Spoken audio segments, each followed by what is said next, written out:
Hey, Dan here with a update on my sour beer experiment that I've been doing for a little over 2 years now. I'm not going to go through the entire history there. I have a playlist. I'll link it somewhere in the video if you're interested in the past 2 years of the history of this beer. So this is just an update on what's going on with that. First of all, note on the recipe. It is about 50-50 Pilsner dry malt extract and wheat dry malt extract with like 3 or 4 ounces of maltodextrin. Just a note on extract and lambic brewing. My experience so far is that it's a really good approach.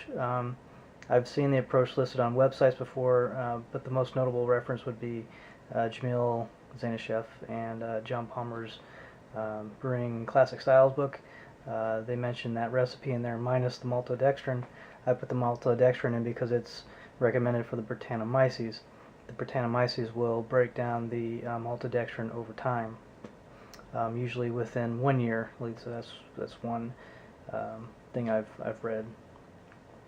So don't be afraid to use extract when you're doing lambics, especially if you're doing 1 gallon and you're not too sure, you're not willing to put a whole brew day into it. If it's your first one, certainly don't be afraid to do it. All of the character from the lambic doesn't come from the malt. I mean, as long as you're using fresh extract, all the character is going to be coming from the bacteria and the yeast. So about last month or so, I had the 5 gallons of what I call a goose. It's technically probably not a goose. I'm not too sure on that really. But I bottled 5 bottles last month with no yeast. Just put in a Cooper's Carb drop. And after about 3 weeks, I opened one up and there was no carbonation. I could still taste the priming sugar. So I'm pretty sure that even after a month, what was it, about maybe a month and a half or so of the USO5 being pitched in, it had already dropped out and is just no longer active. There might be some stronger cells in there that are still alive, but the bottle conditioning is going very slowly. So fairly recently, maybe a week or 2 ago, I'd say, pellicle started coming back on the top of the beer. So a nice white film with a couple of bubbles in it. I don't know if that's from the Brett or the lactobacillus. I guess it's hard to tell exactly where the pellicle is coming from, according to Michael Tonsmeyer. Let's see. So the method I'm using is kind of a single-stage Solera method. I got the idea from Basic Brewing podcast. I'll link that in this video. A guy was doing that with a single barrel. I'm doing it with a 5-gallon better bottle fermenter. So the idea is that you age the beer as normal, and then you pull off 2 or 3 gallons of it, bottle that, and replace that with fresh wort or newly fermented beer. In my case, I replaced it with fresh wort. And I did this on January 5th, 2014. So I bottled 2 gallons of the goose. I primed with approximately 1.75 ounces of dextrose.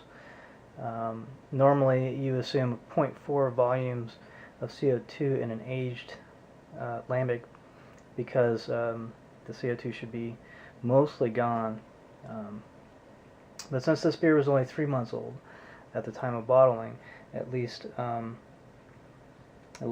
had been 3 months since I added the 4 gallons of fresh wort and added USO5.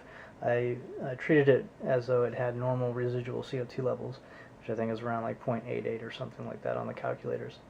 So I was going for about 2.5 volumes for the carbonation. Yeast I added was Red Star Yellow Champagne yeast. I added 0.4 grams. Of According to Mike Tonsmeyer on a forum, he said to use 10% of what you normally would use for a primary fermentation. The reason is because the champagne yeast can stick around and it can autolyze, and the Brettanomyces will consume that yeast, and the more you have of it, more chances you have of the Brett causing more CO2 and possible bottle bombs or gushers. So I only used 0.4 grams of yeast, the champagne yeast. Got about 20 bottles out of the 2 gallons. So this is actually the first time I've used a bottling bucket. Believe it or not, I usually bottle directly from the primary. I hope I didn't oxidize the beer any. I didn't purge my bottling bucket with CO2. I need to get a tool for doing that. I'm not too worried about it because Brettanomyces is a really good deoxidizer. I've read that, and I've also proven it to myself, I believe, with an oxidized lambic that I had, which I've actually made some videos about.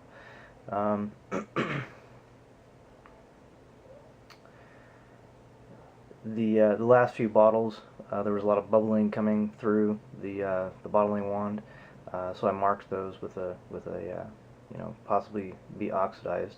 So we'll see how that goes. So I boiled up more extract to top up the fermenter, another 2 gallons. The plan is to go ahead and bottle again in another 6 months. So every 6 months I'll have about 20 bottles of this kind of lambic goose blend, Solera goose, whatever you want to call it. I'm going to leave the sweet wort in there for a week to try to let the bacteria come back a little bit. It is a little bit cold. It's about 65 degrees, and I'm not going to raise the temperature because there's yeast in there as well, so I don't want to create any weird off flavors or anything like that. So normally bacteria, lactobacillus, likes around 100 degrees, 110 degrees Fahrenheit. But I'm just going to leave it in there for a week, and then I'm going to pitch 4 grams of US-05. The taste of the beer is really good. I'm really quite proud of it, actually. To be as humble as possible about it, I think it's the best thing that I've brewed. It has a lot of notes of cranberry, a little bit of raspberry as well. Maybe a touch of apple and apricot in there as well. There's a touch of bitterness on the back of the palate, and the bitterness is actually funk from the Brettanomyces. It's not a real funky beer. The nose also completely follows the taste. But back to the Brettanomyces, it's not a very funky beer. It has just that little bit of funk on the back end of the palate to kind of balance out all that fruity flavor.